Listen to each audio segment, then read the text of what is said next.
기초 튼튼반 2023 버전 4강 시작을 할게요. 우리 지난주 3강서부터 좌표법, 궁성론 해가지고 사주 8글자의 자리에 대한 명칭이나 역할에 대해서 제가 좀 설명을 드렸습니다. 간략히 요약하자면은 사주는 연주, 월주, 일주, 시주로 이어져 있고 4개의 기둥을 가지고 있으며 천간에 있는 에너지와 지지에 있는 에너지로 서로 구별이 된다라고 말씀을 드렸습니다.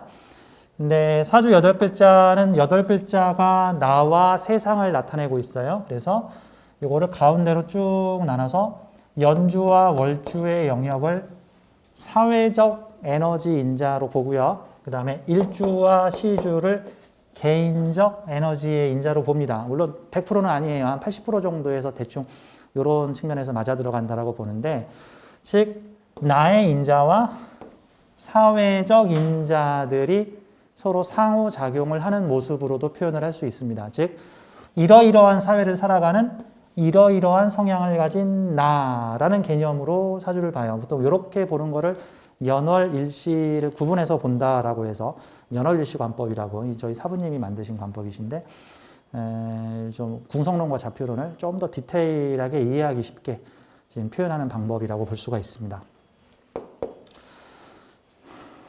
나의 경계는 어디인가라고 지난 시간에 제가 잠깐 얘기를 드렸죠. 이 사주는 나와 사회에 대한 얘기를 하고 있죠. 이 4개의 글자는 나에 대한 개인적 인자를 나타내고 있고, 여기 있는 4개의 글자는 내가 살아가는 사회에 대해서 얘기를 해주고 있는데, 그렇게 치면 사주는 사회와 나에 대해서 얘기를 해주고 있단 말이죠. 근데 8글자가 모두 나야. 그 말은 내가 살아가고 있는 사회가 바로 나다 라는 느낌입니다. 즉 내가 누구와 지금 되게 대립하고 있고 싸우고 있다.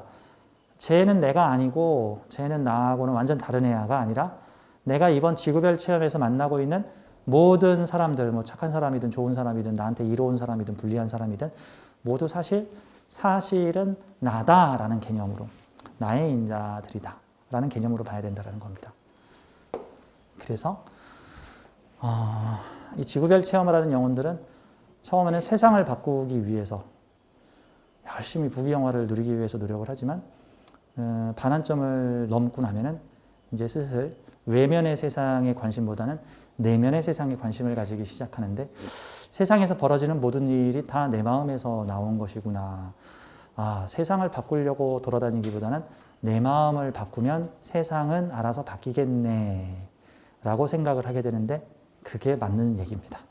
물론 내 마음이 바뀌었다고 당장 하루아침에 내일부터 세상이 바뀌지는 않겠지만, 내 마음을 닦으면, 내 마음을 중도의 마음으로 바꾸면 세상의 어려움이나 풍파들이 차츰차츰 줄어들게, 내 마음에 평화가 있으면 내가 살아가는 세상이 조금 더 점점 평화로워진다. 이런 느낌으로 보는 거죠.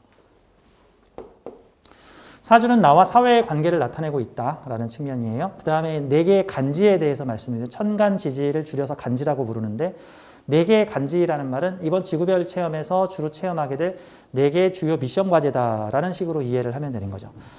체험하고 경험해보라 라는 의미인 거죠. 체험하고 경험해보라. 근데 만약에 사주에 다소 고생 좀 많이 해보라 라고 써 있으면 나의 이번 지구별 체험은 또 모험적 체험을 해보려고 온 영혼인 거고, 그냥 편안하게 그냥 놀다 가세요 라고 사주에 써 있으면 저는 그걸 보고 이제 지구별의 휴가 온 영혼이라고 이제 표현을 하는데, 이번 지구별 체험은 큰 탈 없이 그냥 무탈하게, 한마디로 종교적 용어로는 여여하게 살다 가시오라는 측면이죠. 무탈하게 살아가는 게 좋아요? 와일드하게 살아가는 게 좋아요? 보통 무탈하게 살아가는 사람은 와일드하게 살아가는 사람을 부러워하고, 와일드하게 격동적으로 살아가는 사람은 또 별일 없이 편안하게 살아가는 사람을 매우 부러워합니다. 그래서 저는 그런 거를, 여름을 사는 사람은 겨울을 사는 사람을 부러워하고, 겨울을 사는 사람은 여름을 살아가는 사람을 부러워한다라고 표현을 하는데, 그러면 제일 좋은 거는 적당한 날씨를 가지고 있는 봄, 가을에 살아가는 사람은 행복하겠네? 아니요. 봄, 가을에 살아가는 사람은 자기가 행복한지 모르는 경우가 태반입니다. 이게 좋은 줄 모르죠. 만나는 남자가, 내가 어떤 남자와 연애를 했는데 진짜 이런 미친놈, 저런 미친놈, 이런 사이코, 이런 환장할 사람들을 만났어. 나도 좀 괜찮은 남자, 성격 좋은 남자, 인품 좋은 남자를 만나고 싶어요. 라고 얘기를 해요. 근데 막상 또 그런 사람을 만나면 이 남자 너무 시시해요. 너무 재미없어요. 너무 따분해요. 너무 물에 물 탄 듯 술에 술 탄 듯 한 것 같아요. 좀 자극적인 남자 만나고 싶어요. 근데 또 자극적인 남자를 만나니까 나를 아플 때도 되게 자극적으로 아프게 하죠. 그런 요소들. 그러니까 서로 이런 사람은 저런 사람 부러워한다. 저런 사람은 이런 사람 이런 삶을 부러워한다. 그런 느낌이죠. 근데 그래서 원래 사람들은 각자 좋고 나쁨의 구분이 자기가 뭔가에 결핍돼 있으면 보통 결핍된 것을 채우는 것을 좋다라고 여깁니다. 추운 사람은 좀 따뜻한 데 갔으면 좋겠다가 좋은 거. 더운 사람은 좀 시원한 데 가면 좋겠다 하는 거. 제가 보기에는 제일 좋은 거는 추웠다 더웠다 하면 될 것 같아. 그러면 추워지면 그때 따뜻할 때가 좋았지 하고 알게 되고, 또 더워지면 그때 시원할 때가 좋았지 하고 알게 되고. 근데 춥지도 덥지도 않으면 내가 왜 사는 거지? 하나도 행복하지 않아. 하나도 즐겁지 않아. 이런 무료한 상태에 빠질 수도 있으니까. 그런 느낌이에요. 자, 사주의 8가지 글자에 이번에는 운에 대해서 좀 얘기를 해보도록 할게요. 사주에서 운이라는 개념이 있는데, 그래서 옛날 사람들은 이 사주 팔자 8글자를 명이라 그랬고요. 다음에 운에서 들어오는 그 에너지라는 거는 일전 특정 시기에 들어오는 일종의 파트타임적인 에너지 같은 건데, 특정 시기에 경험하는 에너지인데, 이걸 운이라 그랬습니다. 이 둘을 합쳐서 운명이다. 이제 둘이 합쳐지면 운명이다. 그래서 옛날 말에 운칠기삼 해가지고 운이 좋은 게 좋은 거예요. 사주가 좋은 게 좋은 거예요. 그러니까 그래도 사주보다 운이 좋은 게 좋은 거지. 이런 식으로 위로의 얘기를 하기도 했는데, 사실 두 가지는 서로 상호작용을 하고 있습니다. 가령 내가 이 8개의 재료를 가지고 이런 경험 저런 체험을 하고 있는데, 요런 경험, 요런 에너지가 있으면은 요거 유종의 미를 거둘 수 있을 것 같은데. 근데 마치 운에서 해당 글자가 들어와서 나의 필요하거나 부족한 부분을 채워주게 되었다. 마치 지금 활활 타오르는 연탄들이 지금 쌓여 있는데 연탄 집게가 없어서 그 연탄을 필요한 곳에 나르지 못하고 있다. 그런데 운에서 연탄 집게가 들어왔다. 그때 활활 불타오르는 연탄을 집어서 각각 난로에다가 넣어줄 수 있겠다. 이런 형태로 운을 볼 수가 있습니다. 그래서 운이라는 거는 원국의 작용과는 별도로 특정 시기에 우리에게 들어오는 에너지다. 운에는 두 가지가 있는데요. 대운이라는 애와 세운이라는 애가 있습니다. 대운은 10년짜리 운의 묶음을 대운이라고 표현을 하고요. 그러니까 유효기간이 10년짜리인 운을 말하는 겁니다. 어음으로 치면 10년짜리 어음이 있고 1년짜리 어음이 있는데 1년 만에 갚아야 되는 어음이 있고 10년 동안 쓰다가 10년 후에 효력이 떨어지는 어음이 있는데, 대운이라는 거는 좋다 나쁘다를 표현하는 대운이 아니라 그냥 좀 많은 운, 큰 운이라는 표현으로 대운이라는 표현을 씁니다. 이 명리계하고 무속계에서 이 대운이라는 말의 의미가 완전히 다른데요. 이 명리학계에서는 대운을 10년짜리 운의 묶음을 대운이라고 표시를 하고, 무속계에서는 그냥 너한테 큰 기회가 왔다. 이 기회를 잡아라. 보통 이런 의미로 너에게 대운이 왔다. 얼른 그 대운 맞을 준비를 하거라. 구술하면 그 운을 잘 받을 수 있다. 이제 이런 식으로 표현할 때 대운이라는 표현을 합니다. 명리학에서는 10년짜리 운. 1년짜리 운을 세운이라고 표현합니다. 세운 또는 연운. 이런 식으로 표현을 하는데, 연운 하면은 연주하고 헷갈리니까 보통은 그냥 세운이라고 표현을 하는데, 그 1년짜리 운을 말하는 겁니다. 예를 들어서 올해 저의 운이 어때요? 라는 거는 1년짜리 세운의 영향을 많이 받기 때문에 주로 올해 저의 운은 어떤가요? 그게 다른 운과 비교해서 어떤가요? 작년, 재작년, 재재작년 또는 앞으로 2, 3년 후에 올 운과 비교해서 올해 저의 운은 어떤가요? 이런 거는 주로 세운적 영향력을 보게 되는 거죠.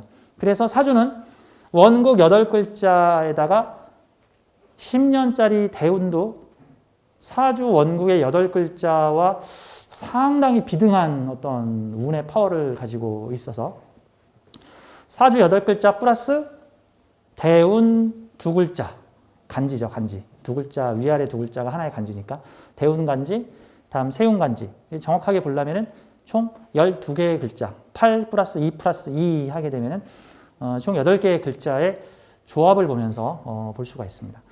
운에서 들어온 이 원국의 8글자는 나에게 주어진 어떤 천명이나 천성 같은 느낌이고요. 다음에 운에서 들어오는 것들은 그 시기에만 발현되는 어떤 그런 요소일 수 있습니다.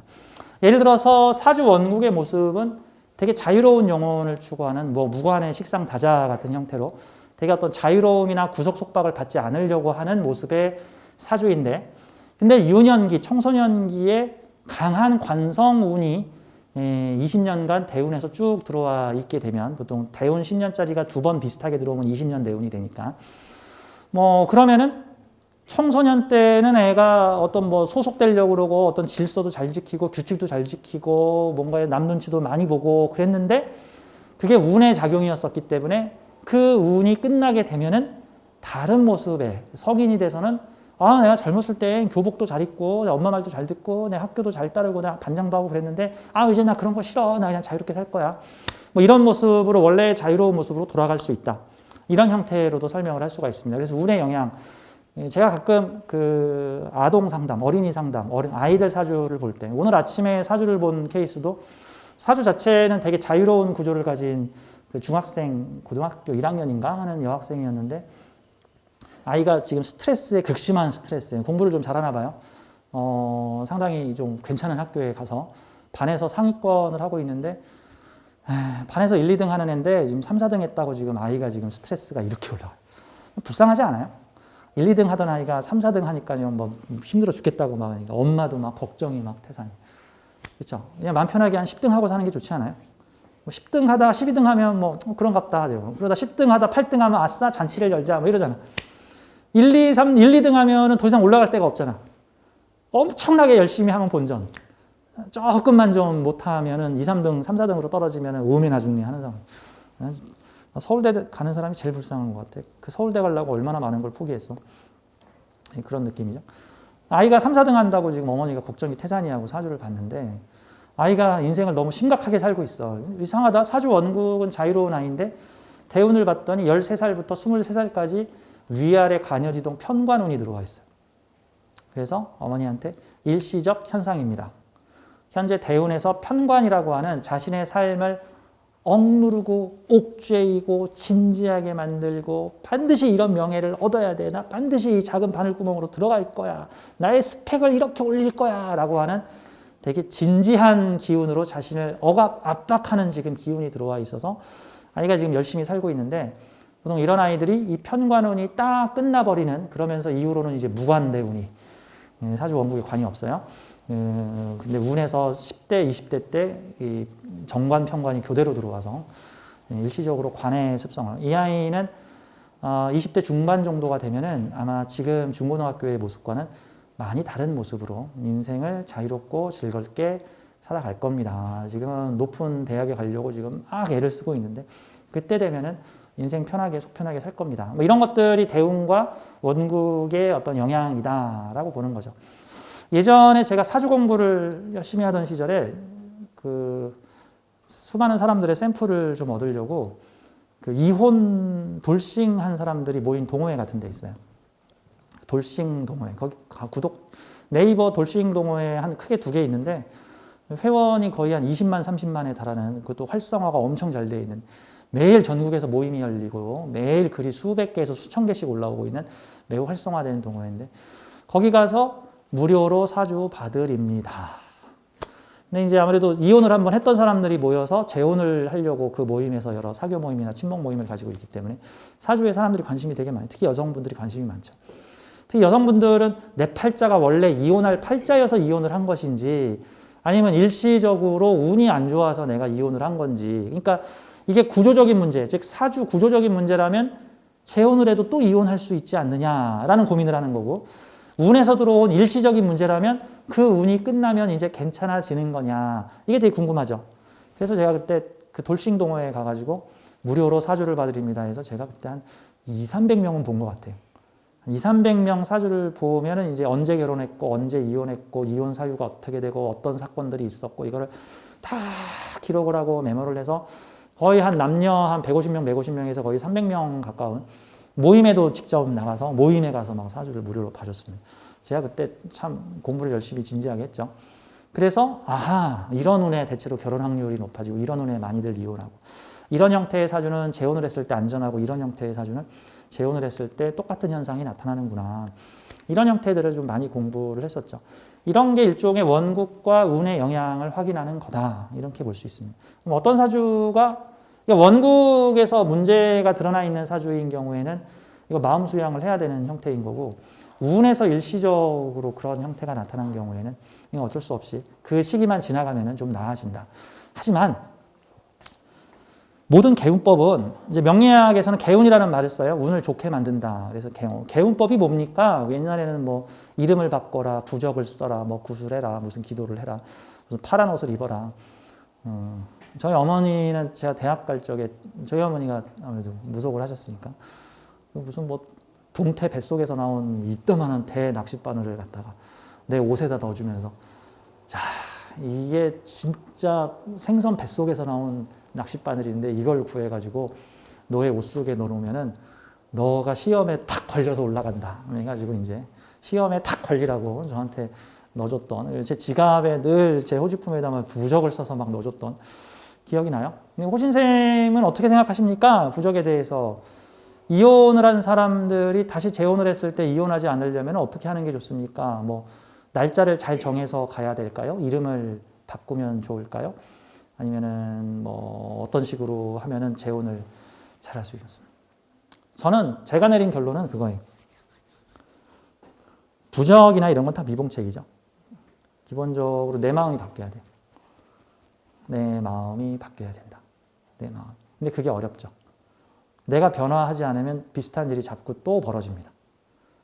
그러니까 마치 이거죠. 수학 문제를 풀려고 수학 선생님한테 과외를 받고 있는데 내가 특정 문제에서 계속 틀려.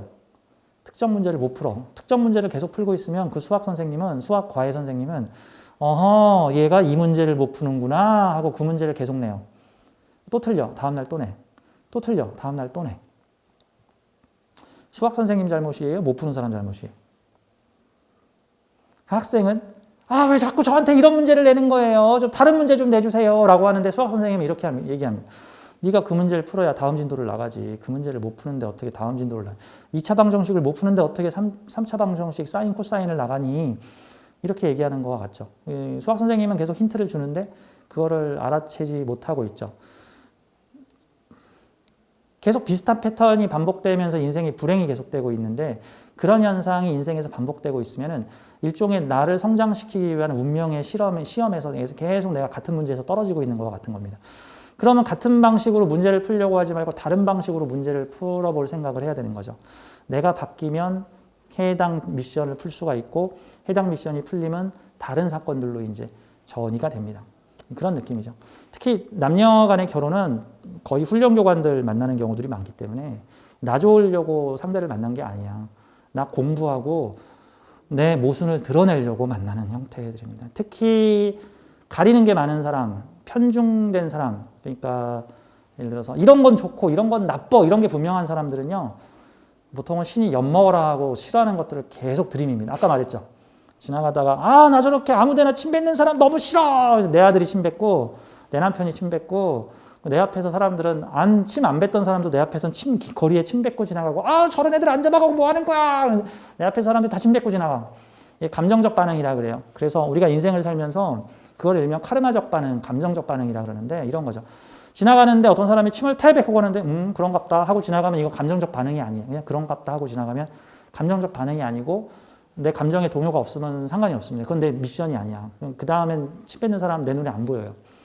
원래 그 뇌 인지학자들이 이렇게 얘기하죠. 우리에게 주어지는 정보가 한 100가지가 우리에게 주어지면 실제 우리가 인지하는 거는 그 100가지 정보 중에서 한 5가지, 4가지 정도만 우리는 인지한다 그러죠. 그 모든 거를 다 우리는 알아챌 수가 없어요. 그랬더니 머리가 터지니까. 100가지 정보 중에 5가지, 4가지만 인지를 합니다.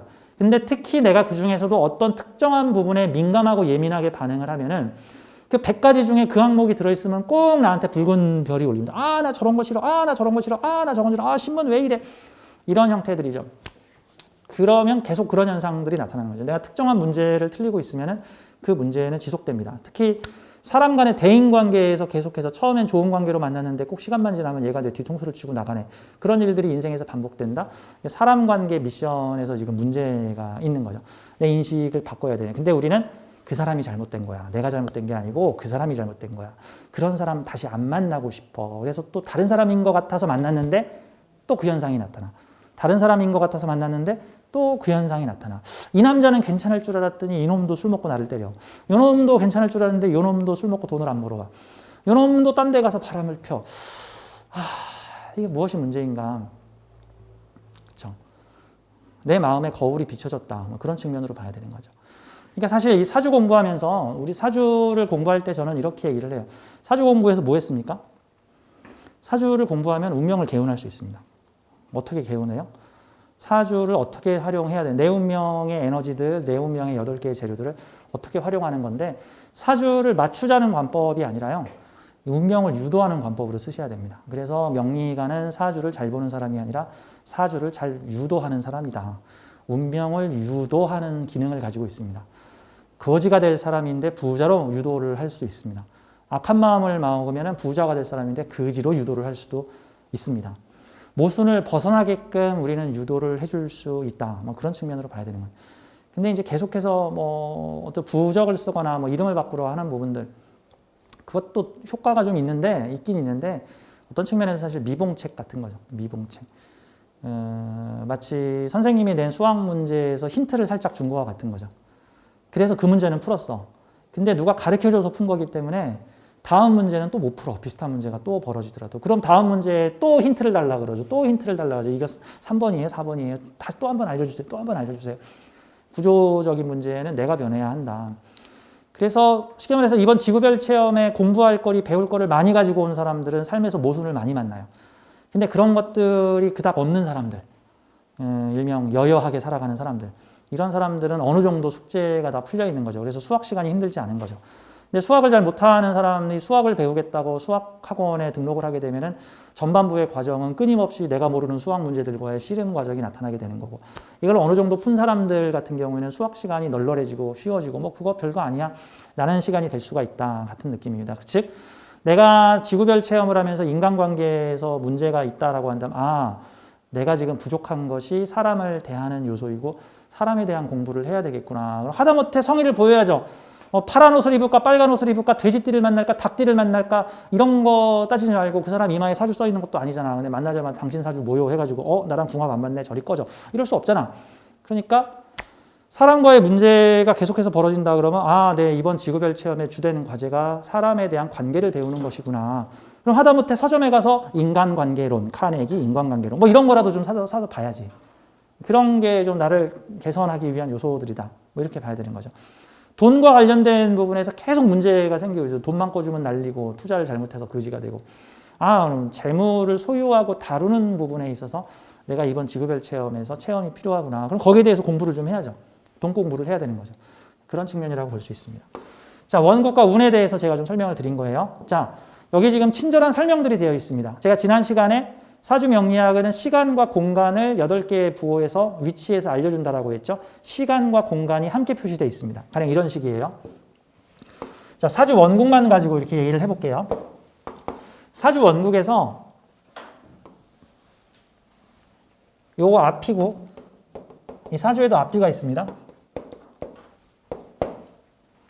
여기가 앞이고 여기가 뒤예요. 앞부분에 있는 곳은 인생 전반기, 시간적으로는 인생 전반기, 시간적으로 인생 전반기, 공간적으로는 사회적, 부모, 사회, 환경적. 사회적 공간인데 좀 더 세부적으로 나누면 여기 지금 표현되어 있죠. 월주는 생활권, 연주는 생활권보다 먼 곳. 이런 형태로. 출퇴근을 좀 멀리 하는 사람들은 연주를 좀 더 많이 활용을 하죠. 지방 출장을 많이 다니거나 낯선 환경이나 새로운 환경을 많이 만나는 사람들은 연주를 좀 많이 사용하죠. 어떤 남자가 건설업체 현장 근무직을 하고 있는데 그 건설업체에서 2, 3년에 한 번씩 뭐 경주에다가 아파트를 지었다가 뭐 충남에다가 아파트를 지었다가 뭐 가끔 뭐 도쿄, 오사카에 출장을 갔다가 뭐 제주도에 무슨 빌라를 지었다가 뭐 이런 식으로 한 2, 3년에 한 번씩이나 수시로 지방의 낯선 곳으로 출장을 다니면서 일해. 그래서 그 사람은 생활권이라고 할 만한 게 되게 넓어. 그런 사람은 연주를 많이 사용하는 사람이라고 볼 수가 있겠죠. 사주를 봤을 때 월주의 공간보다 연주의 공간에 어떤 이득이 있는가. 가령 어떤 사주가 요 동네에 재성이 가득해, 재물이. 재물 기운이 연주에 가득하면 이 사람은 가까운 곳에서 돈 버는 사람이에요? 먼 곳에서 돈 버는 사람이에요? 먼 곳에서 돈 버는 사람이에요. 넓고 큰 시장에서 돈 버는 사람이에요. 장사를 한다 그러면 우리 동네 장터에서 팔아야 되겠어요? 광역적 큰 시장에서 팔아야 되겠어요? 시간 거리